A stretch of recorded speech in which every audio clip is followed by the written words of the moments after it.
what is cybersecurity to you? Yeah, I'm glad you started with those definitions because they're all wrong.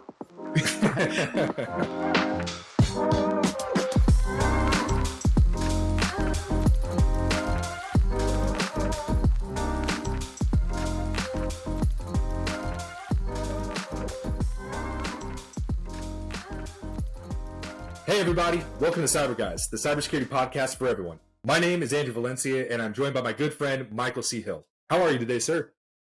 Doing great. Fantastic. Well, folks, we face a growing problem as complex as it is obscure. As technology continues to progress, this specific issue becomes more intricate, but it also grows in its vagueness and ambiguity. Uh, the Internet of Things continues to expand its reach into almost every facet of our society. And as technology continues to augment the world around us, it creates a broader attack surface. And because of this, the sophistication of cyber attacks and the malicious intent of bad actors continues to evolve. The problem is not about the existence of these cyber attacks. Rather, the dilemma that really faces us all is the very concept of cybersecurity itself. Just look at how broad the definition of cybersecurity is. IBM defines cybersecurity as the practice of protecting critical systems and sensitive information from digital attacks. Meanwhile, other outlets like the Digital Guardian states that cybersecurity refers to the body of technologies, processes, and practices designed to protect networks, devices, programs, and data from attack, damage, or unauthorized access. Whew, that's a mouthful. So most definitions of cybersecurity are just a catch-all of technical buzzwords. So at the end of the day, what exactly is cybersecurity? So Mike, if I had to ask you just to break down in its simplest terms, what is cybersecurity to you? Yeah, I'm glad you started with those definitions because they're all wrong. Because really, think about it.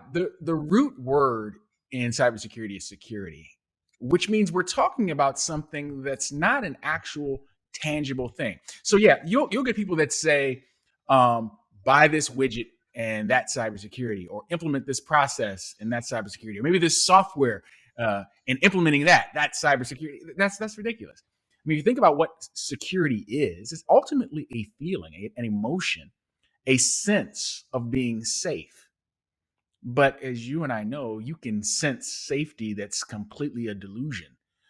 So when you define cybersecurity as a course of action or series of processes or things you do, you're automatically wrong. Ultimately, at most, cybersecurity, like all security, is a pursuit. It's an effort to try to counter risks, to try to counter the things you don't want to happen, whatever those things are. And those things could be, like one of the definitions, digital attack, but it could be any number of things. It could be accidental loss of critical information. It could be, the side effect of some disaster or catastrophe or other incidents. And now we're most concerned about malicious actors that are trying to get in these networks, and we're talking about the countermeasures against these things. But those countermeasures against those things that we're talking about is just one aspect of a pursuit to get us to the point where we can feel safe. And that's the core definition I think a lot of people don't quite get. Well, and I think something to consider as well is that at the end of the day, what is cybersecurity? The answer is just going to depend on who you ask, right? When you talk Right. to uh, information security professionals, cybersecurity is pretty close to those definition to the IBM definition, right? It's the securing and protecting of the critical systems and the sensitive information, and yeah, so on and so forth. But when you talk to, let's say, maybe somebody with more malicious intent, right? Maybe a black hat, some type of a hacker, even just any malicious actor out there. It's it's the things that I need to break into, or the things I need to break. I think the idea of cybersecurity as a definitive concept is extremely flawed, which is why I Yeah. think to a And general that's consumer to somebody who's not an expert, it becomes completely this ambiguous form. This with cybersecurity is like, yeah, something fancy, something technical. and that's really why it's so important to realize that there is no one definition. It's ultimately a pursuit toward a goal of feeling comfortable that we're at our risk tolerance. That's why we have to have different aspects of it. We Well, can't just have. explain risk tolerance for those who might not know what that means exactly in terms of cybersecurity. All right, perfect. When I talk about risk tolerance to my students, I usually tell the story of grandma's computer. Now, what's grandma's computer? Well, it's a computer she bought from some local vendor, Best Buy or whatever, uh, or maybe on Amazon. Who knows? The point is, she just got the computer for a couple of reasons. She's on social media. She uses it for email. She wants to keep up with her grandbabies and just to maintain contact with family. And that's it. So, how much are you going to spend to defend and secure grandma's computer if there's really nothing on it that's more sensitive than of reproducible sentimental material that's most likely stored in other places anyway? Well, you're going to do the basics. You're going to want to make sure there's, virus detection and some, simple products that are out there just to protect you from the low hanging fruit risks. But you're not going to spend $100,000 on a comprehensive cybersecurity strategy to protect grandma's computer. So ultimately, to effectively implement cybersecurity, to effectively establish what you're willing to do, you have to set up a risk tolerance. What are the things that you're willing to live with, and what are the things that you're going to absolutely at all cost seek to avoid? In the end, it's really a cost benefit analysis. That's how you establish it. I mean, there's some risks that no one would ever take, but they're risks we take every day when just walking out of our house.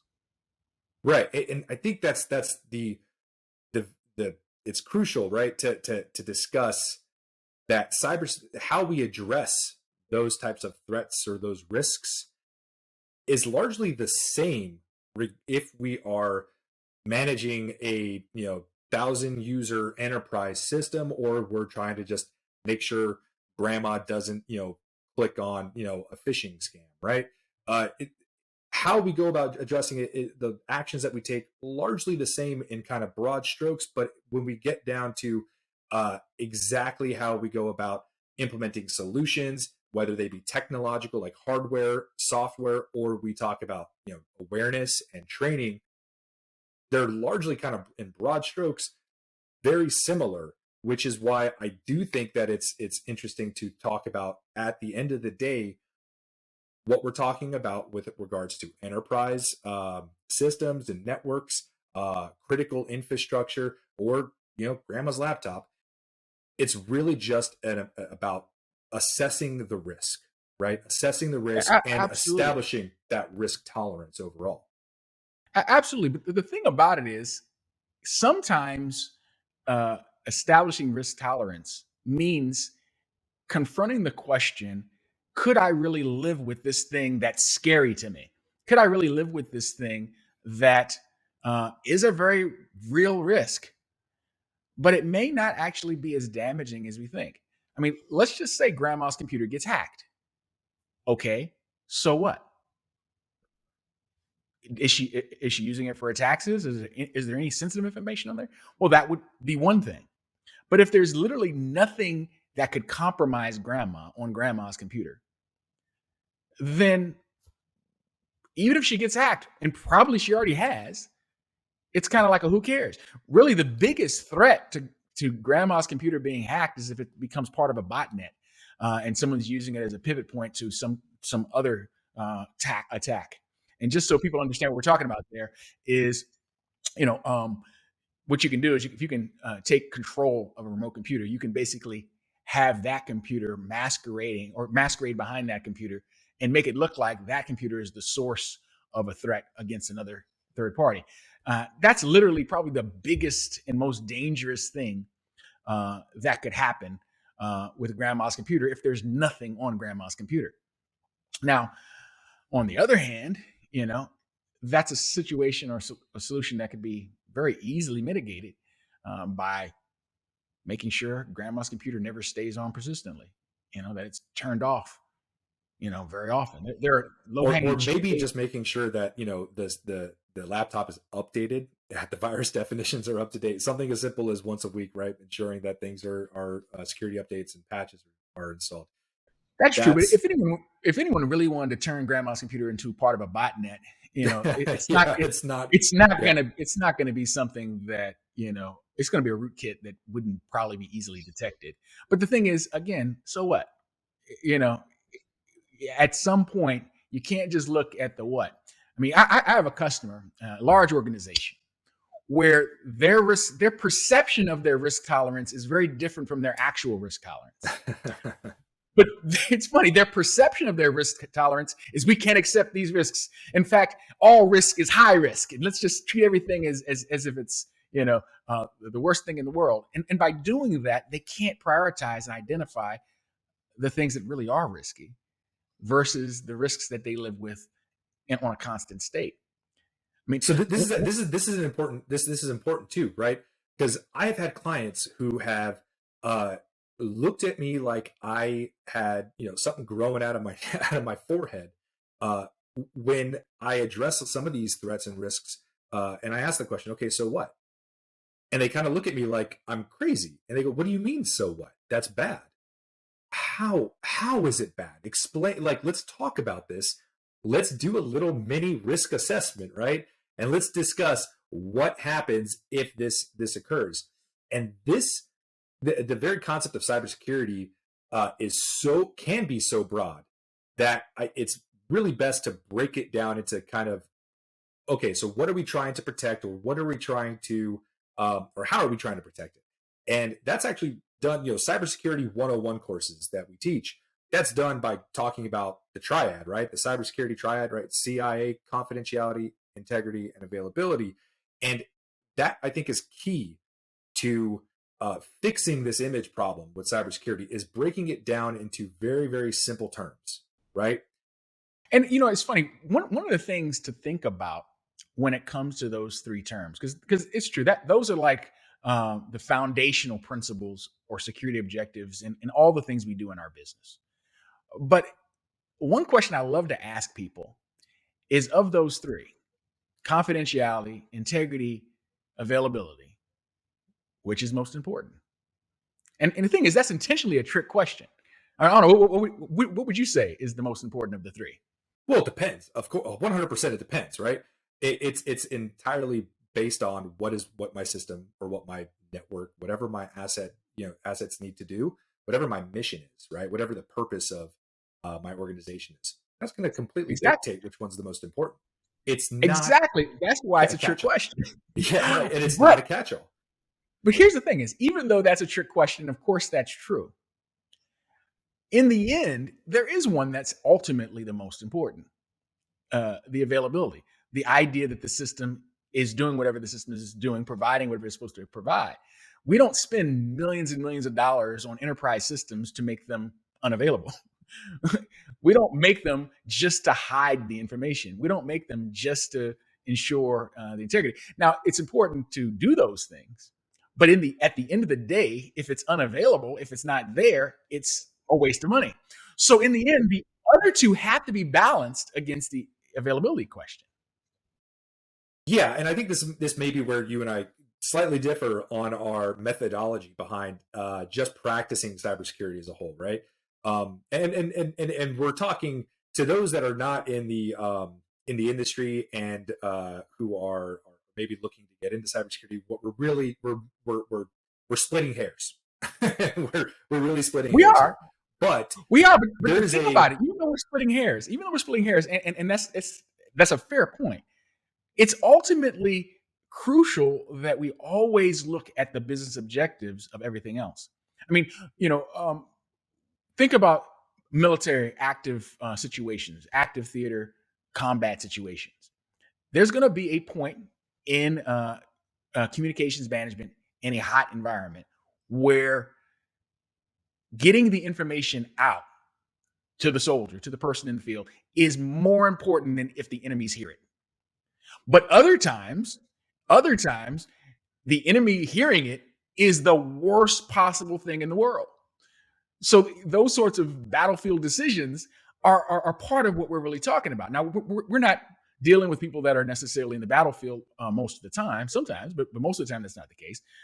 Most of the time, we're just dealing with people that are trying to secure their systems. But having the ability to do the necessary analysis so they can prioritize what is most important, as opposed to just treating everything as the same. Right. So let's take it let's take two steps back then, and let's discuss specifically confidentiality, integrity, and availability, what they are, why these are the concepts that we use with regards to how to implement sound cybersecurity practices, right?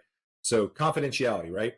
And again, if I ask you what confidentiality is, it might be slightly different than what I think confidentiality is, just specifically based on what your role is in the security for an organization or for a system, or if you are just a general user. But generally, confidentiality, that concept of the CIA Triad, speaks specifically to who has access to the data and the services of, or resources really, of the system. Yeah, Are they I think that's a pretty universal authenticated? definition. Right. Yeah. And Well, so now you're getting into methodology, though. I mean, there's a right. difference between So methodology and objective. yep. So again, methodology, objective, very very different things that even breaks down further into what confidentiality is. But just from a high level, right? Do the people who are authorized to have access to this information, are they authorized to have access to this? Then we look at integrity. Integrity is, are authorized individuals, are only authorized individuals, being able to make modifications to this information? I think integrity is broader than that. Integrity, we're talking about literally, is it what it is, and not just in terms of user interaction. Just, is it authentic? Is it what it is? And how certain are we that it is what it is? Yeah, and authenticity. That's a good word to use. I think that's good. That's a good term to associate with integrity, right? How authentic is the data that I'm looking at or that I'm retrieving? Um, so there's the concept of integrity, and then availability, just as you mentioned before, right? It's who had, or the ability to access the resources and data of the system. Now, when we talk about, hey, what is cybersecurity? Someone can say, well, it's the implementation of policies and practices and technology and so on and so forth, all those buzzwords to protect confidentiality, integrity, and availability. Okay, in general, sure, but then you have, like you mentioned, the methodology aspect of it. So how do you, what are we really talking about here? It's so much deeper and complex than that, right? When we talk about confidentiality, how do we ensure proper confidentiality within an organization, within a system? And that's why the one approach, at least the approach I've always used, is to look at it with like a three-legged stool. There is one aspect of it that is purely technologically oriented, because we're talking about cybersecurity. We're not just talking about general security. So you protect technology with technology. So there has to be a technological component to this three-legged stool. That's one of the legs.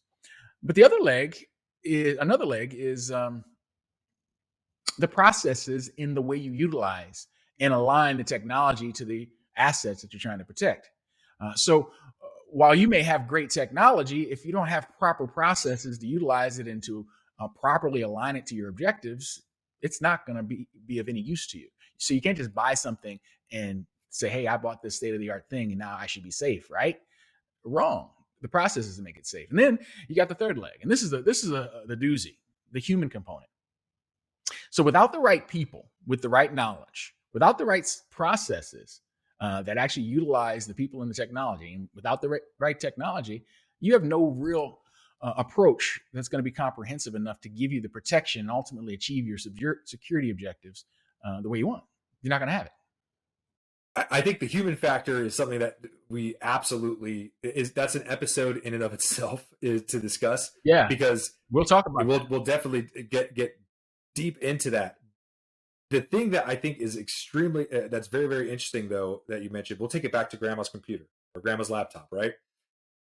If you if you implement the improper technology, if you use incorrect process or no processes at all to determine how you should actually implement that solution, it's going to be either extremely costly and a waste of time and resources and money, or it's going to be wrong. It's going to be an incomplete solution.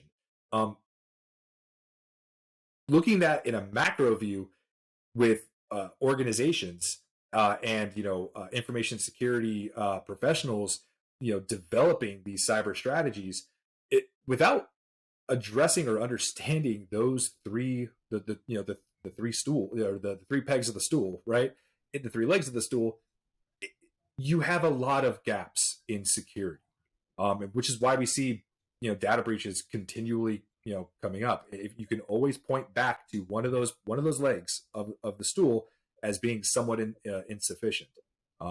Oftentimes, always. it, I think that one of the issues with the cybersecurity as a concept, just the broad awareness of cybersecurity, is that uh, there's a shiny piece of technology or hardware or software, some shiny new thing that's going to make everything go away, all the bad man go away, Yeah, right?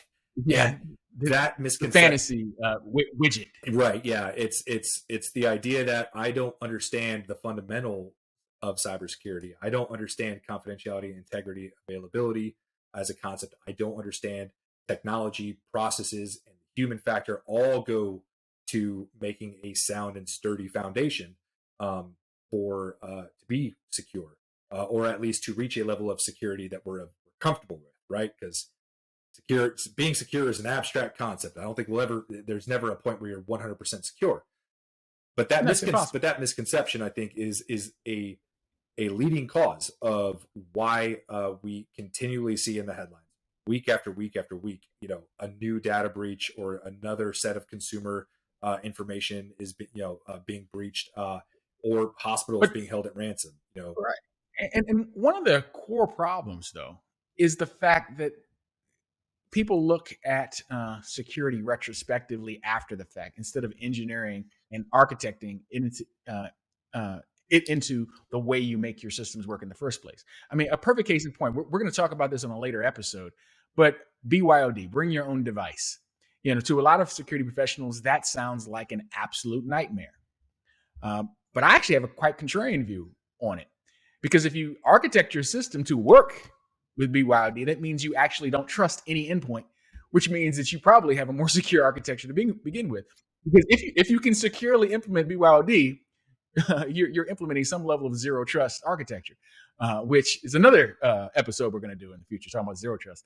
But the idea is it's all about how you approach it. If you approach it with proper risk tolerance and cost benefit analysis and engineering and a thoughtful analysis of right sizing the security to the actual risks that you're trying to protect against, then it's not necessarily as hard as people make it out Yeah, to be. it just goes back to what you said earlier. So what? That you have to ask that question. You've got to be able to say, okay, so what? So what if this happens? What happens after that? What are the next actions? How has this affected me or my system? How do I do my job? Right? If this Yeah, happens, but you have to look at that perspectively. You have to look at that ahead of time. right? And you have to We can't wait until after the fact. exactly. And I think that there has been um, and it seems to be extremely prevalent in cybersecurity, just as an industry as a whole, where you we're gonna have another episode about this as well. But you always have cybersecurity and operations as they always hit a roadblock. But rarely can they integrate, and you always have operations taking the priority over cybersecurity. So, in fact, the way that these things are built with regards to like networks or devices or systems is oftentimes you have to have an insider threat event or some other kind of cyber attack occur before you can then go back and figure out what the problem was. And that in large part is due to a lack of forward thinking, or a lack of, and not even a lack of forward thinking, but it's the concept that thinking ahead is either not required, or it's a exercise in futility, right? When Yeah, and that really is going to be something we're going to have to talk about on a later episode, because this whole schism that exists between cybersecurity governance and cybersecurity implementation is a massive. It's not just a schism; it's a canyon. I mean, there is a gulf in between those two factions, and the sad thing about it is a lot of folks on the implementation side, look at the governance people as idiots, and a lot of people on the governance side, they don't look at the implementation guys necessarily as idiots, but they look at them as they're just the go do it's, not actually having any feedback into that loop.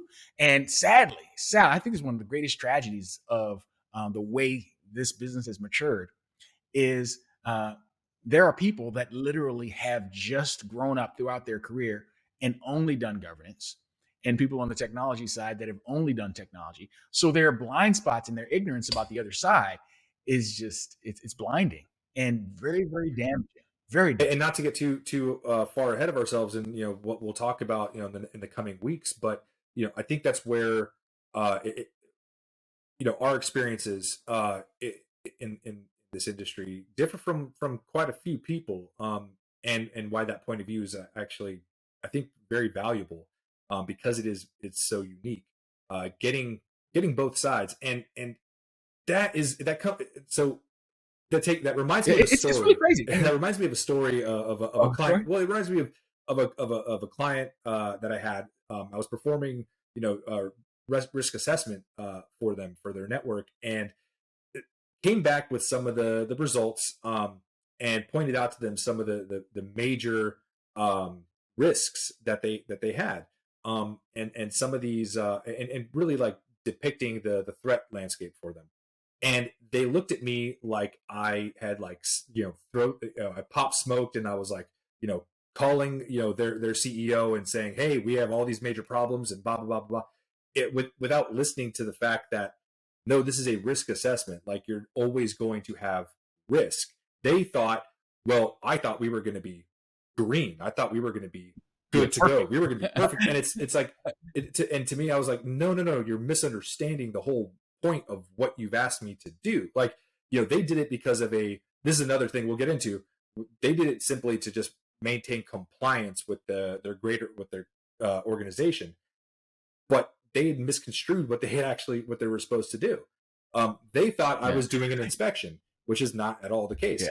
And that goes back to this fundamental concept of culture, understanding, right? It's a cultural issue, right? But understanding that major difference between what is cybersecurity, and how do I go about addressing the needs of cybersecurity.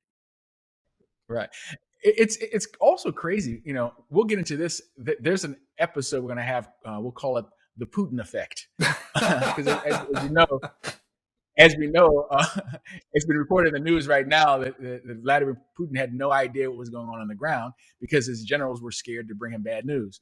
But that's a thing we see a lot, where people are so scared to report up bad news that the leaders have to constantly accept risk that they have no idea that they're accepting.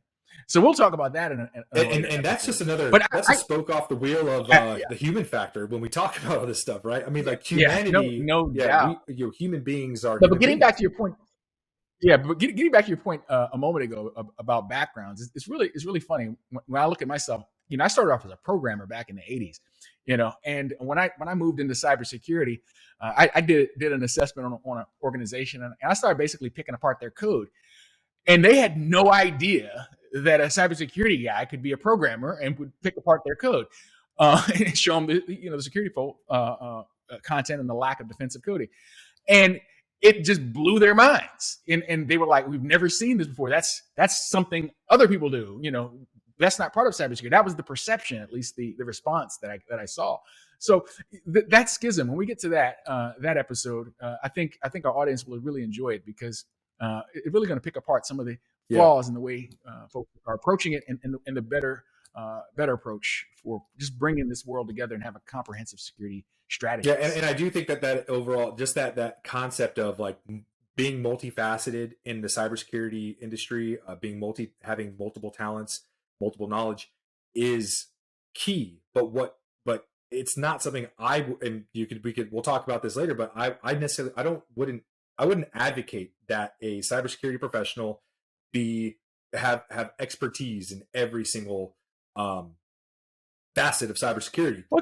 And whether because it's impossible for an individual to have exactly expertise in every modality. But it's extremely important that at the highest levels of an organization, at the highest levels of a company or corporation, or at a government entity, that there has to be bridges between those gaps. Whether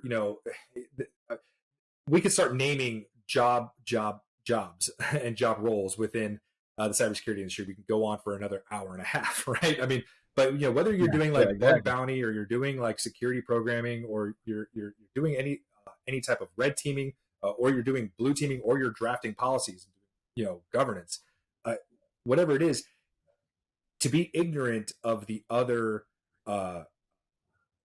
aspects of cybersecurity is a large part of what the problem is with cybersecurity as a whole, right? Is what it's nebulous, it's complex, sure, but you got to be able to break it down no matter what point of view you're coming from. Whether you have to be able to break it down to some basic concepts. Yeah, you're hitting onto a key thing. I mean, we have to have knowledge networks as comprehensive as our technical networks. We have to have human networks and teams. I think one point you mentioned just a moment ago is you're never going to have one guy that knows everything, but you need to have cybersecurity professionals that match up with and that can then go behind and analyze for every different modality, which means you got to have more comprehensive teams. And if that's the case, and this is what we'll talk about, the value of managed services for cybersecurity over trying to do it all in-house. The idea of spending, 80% of your IT budget on cybersecurity isn't necessarily logical, but at the same time, if you want comprehensive solutions, you might need to get the equivalent level of services. And for that, going out to some sort of managed service may be your only way of doing it. So we'll talk about that. Teamwork makes the dream work. So much coming down the pipe. So much coming down. It's good stuff. I'm excited for it. We haven't even talked about social engineering. I think we're gonna have an entire episode on social enginering, just because that is a fascinating entire series of episodes. You can't have one episode, of course. But that's what we're going to call it today, folks. Check out the show's notes for all the references used in today's episode. Also, if you like this episode and want to help the podcast out, like, subscribe, comment, or engage with the podcast in whatever way the platform you're listening to us provides. I'm Andrew Valencia. And I'm Michael Hill. Stay safe, be secure, be sure. We'll see you next time. All right, take care.